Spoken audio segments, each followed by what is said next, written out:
बिस्मिल्लाहिर्रहमानिर्रहीम। अस्सलाम वालेकुम नादरीन, आप यूट्यूब चैनल देख रहे हैं। मैं इमरान खान हूँ। नादरीन, बहुत इंपॉर्टेंट वीलॉग है, बहुत सारी चीज़ें हैं मेरे पास से, लेकिन सबसे पहले इमरान खान साहब की बहनों ने जो एक सख्त फैसला किया वो मैं आपके सामने रख देता हूँ। इमरान खान साहब की बहनों ने बिलाखिर वो फैसला किया जो बड़ा मुश्किल था। उन्होंने कहा जी कि अगले हफ्ते से हम अकेली आएंगी, किसी को यहाँ पर आने की ज़रूरत नहीं है। क्योंकि कई मरतबा उन्होंने कारकुनों को कहा और पाकिस्तान तहरीक इंसाफ की लीडरशिप को कहा कि 10,000 20,000 बंदा यहाँ पे पहुँचेगा तो दबाव बनेगा, लेकिन इतने बंदे पहुंचे नहीं, एक दफ़ा भी नहीं पहुंचे। हाँ, लोग पहुंचे ज़रूर, चंद हज़ार पहुंच जाते हैं, लेकिन बहुत बड़ी तादाद में नहीं आए। और फिर उंगली कटा के शहीदों में नाम लिखवा लेते हैं लोग। मिसाल के तौर पे वहाँ पे लोग आते हैं, फ़ोटो सेशन करते हैं, तस्वीरें इकट्ठी करते हैं। बेशुमार लोग हमें वीडियोज़ भेजते हैं, जनाब देखें जब हम गए हुए थे अडियाला जेल, और वहाँ बाहर एक पिकनिक बना के तस्वीरें बना के वापस आ जाते हैं। तो हर दफ़ा कोई नया ग्रुप चला जाता है, तो बारी बारी जाते हैं, अपनी तस्वीरें बनाते हैं और वहाँ से निकल आते हैं। लेकिन इससे इमरान खान साहब की रिहाई का कोई फ़ायदा नहीं हो रहा था। तो इमरान खान की बहनों ने कहा जी अब आप यहाँ पे आना छोड़ दें, हमें बहनों को किसी की ज़रूरत नहीं है, इन्होंने हमारी मुलाकात तो करवानी नहीं, तो हम यहाँ पे आ जाया करेंगे और आके हम यहाँ पे एहतजाज करेंगे, धरना देंगे, बैठ के हम चले जाएंगे।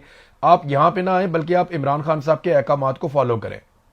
जो इमरान खान ने कहा था हम उसको दोबारा ट्वीट करवाना शुरू करेंगे, यानी वही चीज़ें जो इमरान खान साहब के ट्विटर अकाउंट से पहले ट्वीट की जा चुकी हैं, जो अहकामात इमरान खान साहब ने दिए थे कि मेरी कैद तन्हाई की सूरत में क्या करना है, और स्ट्रीट मूवमेंट कैसे चलानी है, किस तरह का एहतजाज करना है, ड्रोन हमलों के बारे में इमरान खान की क्या राय थी, खैबर पख्तूनख्वा में ऑपरेशन के बारे में इमरान खान की क्या राय थी, और अफगानिस्तान के हवाले से इमरान खान साहब क्या कहते थे, मौजूदा हुकूमत और उसकी लिजिटमेसी के बारे में इमरान खान की क्या राय थी। तो वो तमाम चीज़ें जिन्हें पाकिस्तान तहरीक इंसाफ की क़यादत भुला चुकी है, वो इमरान खान साहब की बहनों ने कहा कि इमरान खान साहब के ट्विटर अकाउंट से उन्हें अब बारी बारी दोबारा शेयर किया जाएगा और ये सिलसिला अब शुरू हो जाएगा।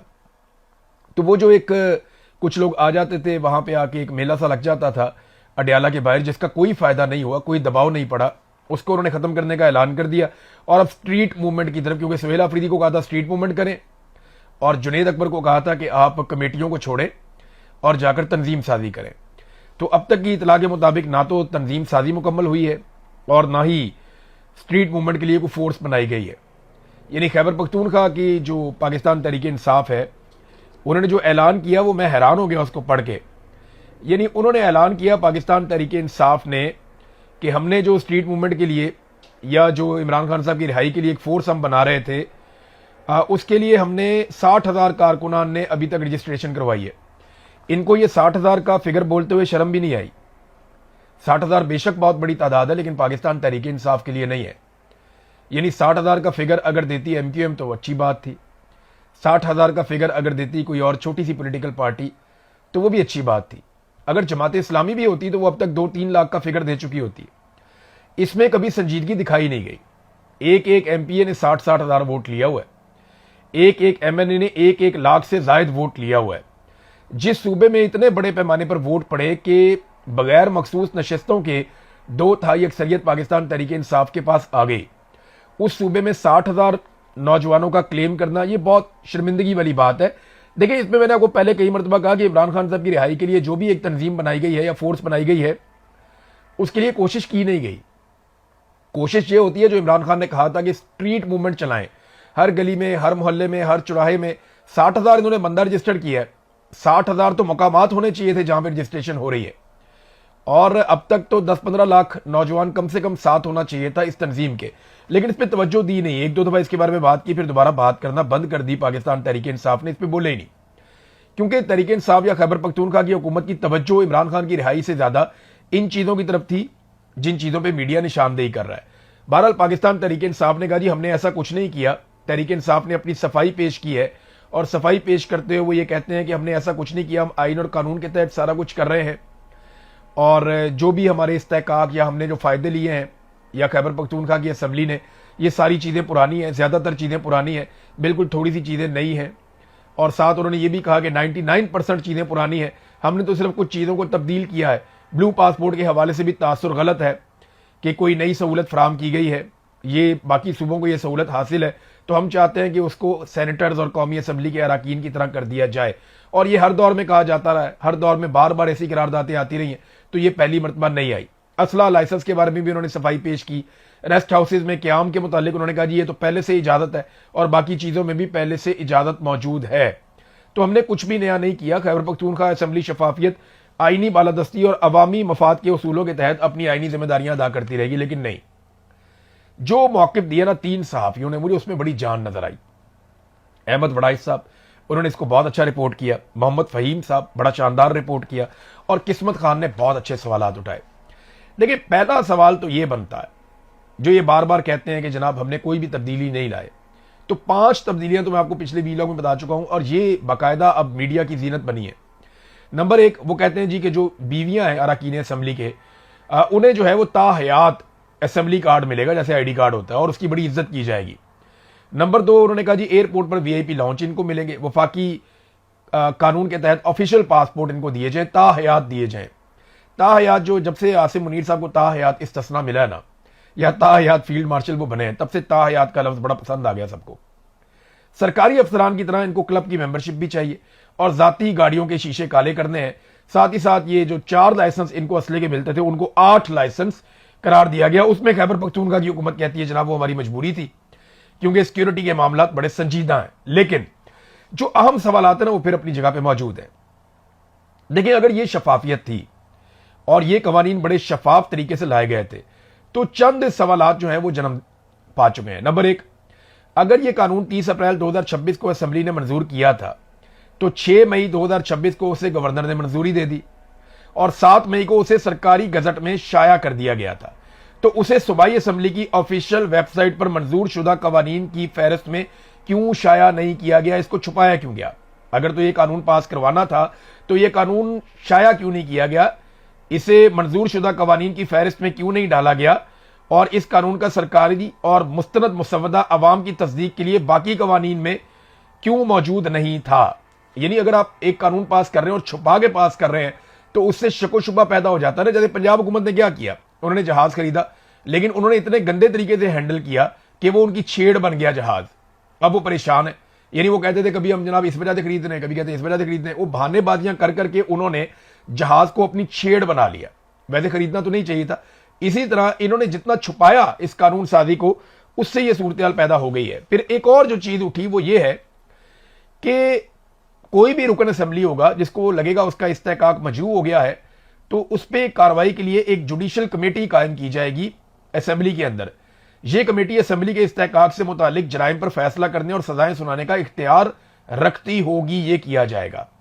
कानून के मुताबिक पहले कमेटी जायजा लेगी कि आया किसी शख्स ने असेंबली, इसकी कमेटी या इसके किसी रुकन का इस्तेहकाक की खिलाफवर्जी की है या नहीं।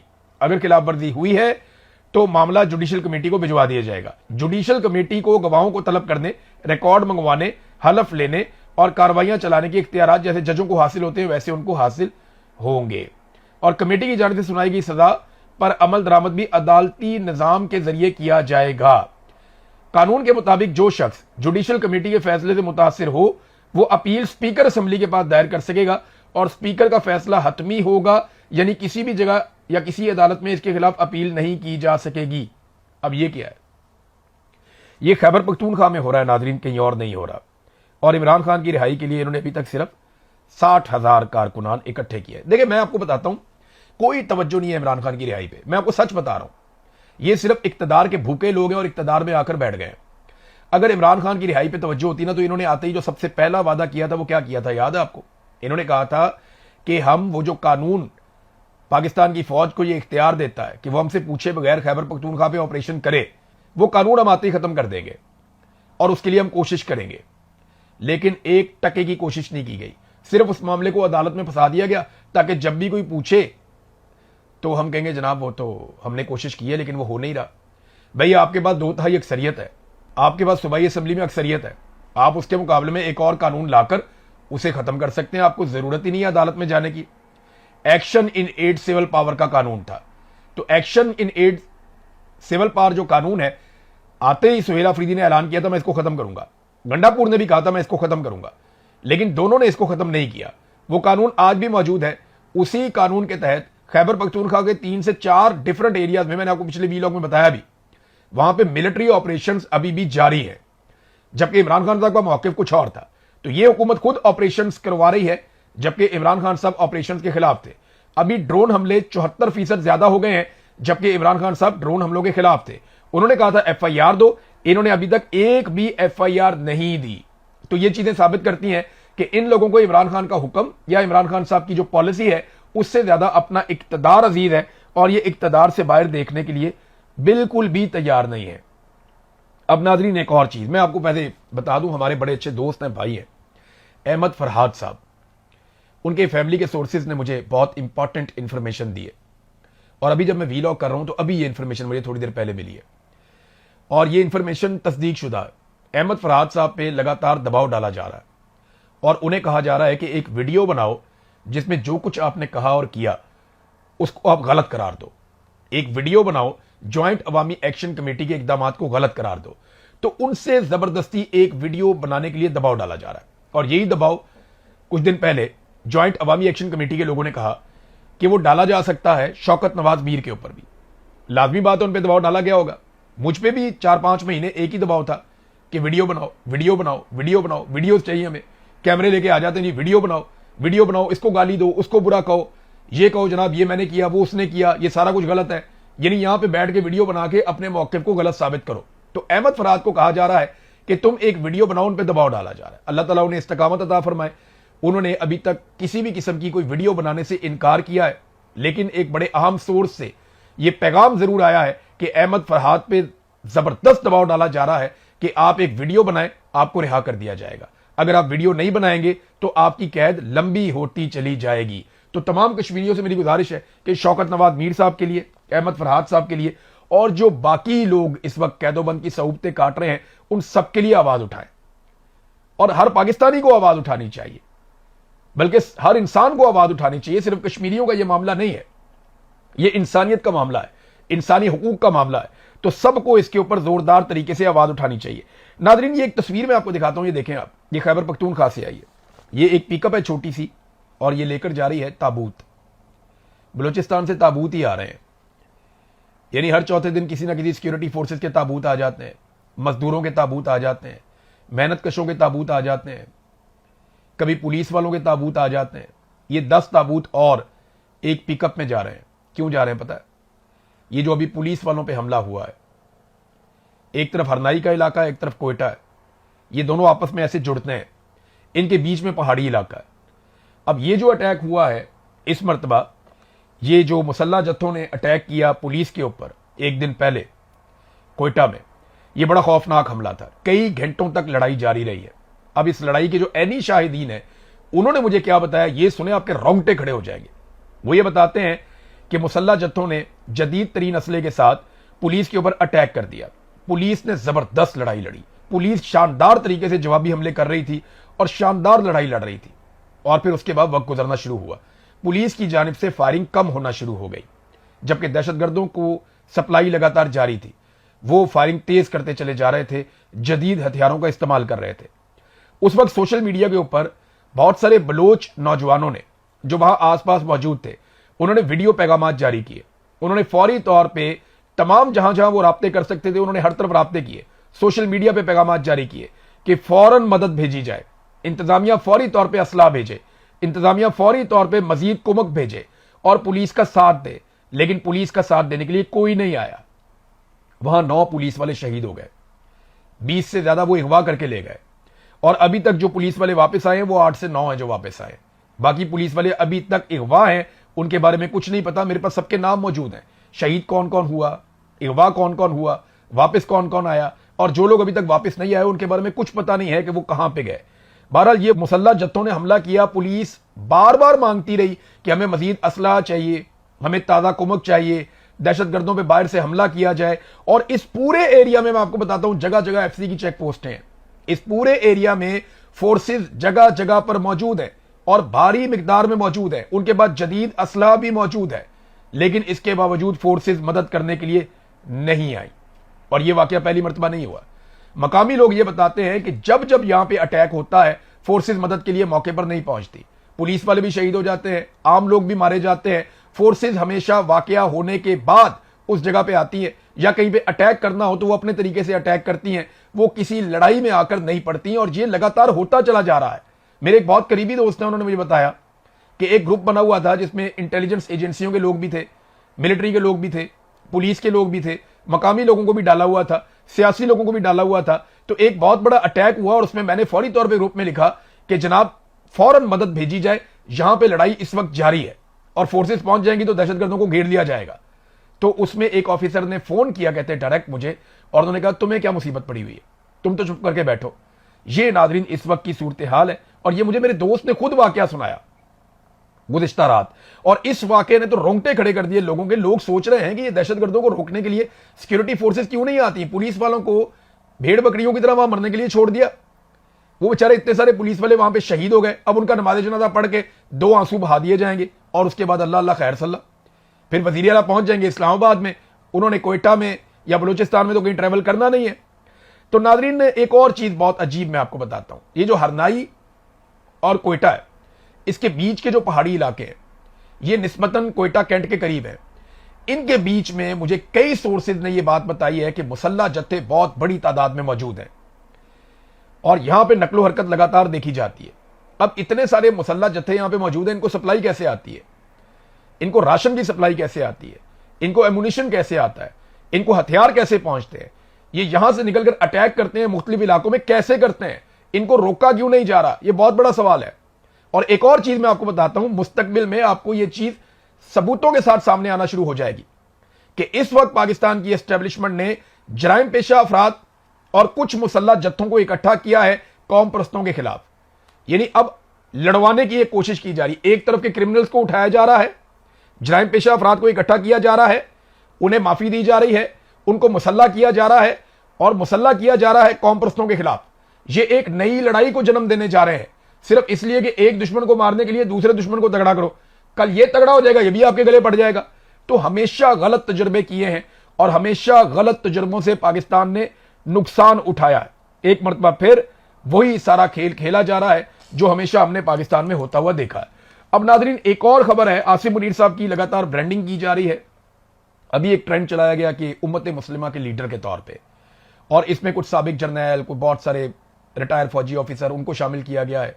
अभी क्योंकि एस्टेब्लिशमेंट ने भी अपनी अच्छी खासी प्रेजेंस बना ली है पेड सोशल मीडिया अकाउंट्स की, और बहुत सारे बेचारे लोग जिनको सोशल मीडिया की अलिफ बे का भी नहीं पता, उन्हें भी अकाउंट बनाकर दे दिए गए और उनकी सिर्फ ड्यूटी है कि रीट्वीट कर दिया करो, या जुमले उनको दे दिए जाते हैं कि बस ये लिखकर ट्वीट करते चले जाओ, या कई लोग बेचारे उनको गालम गलोच की ड्यूटी लगाई गई है।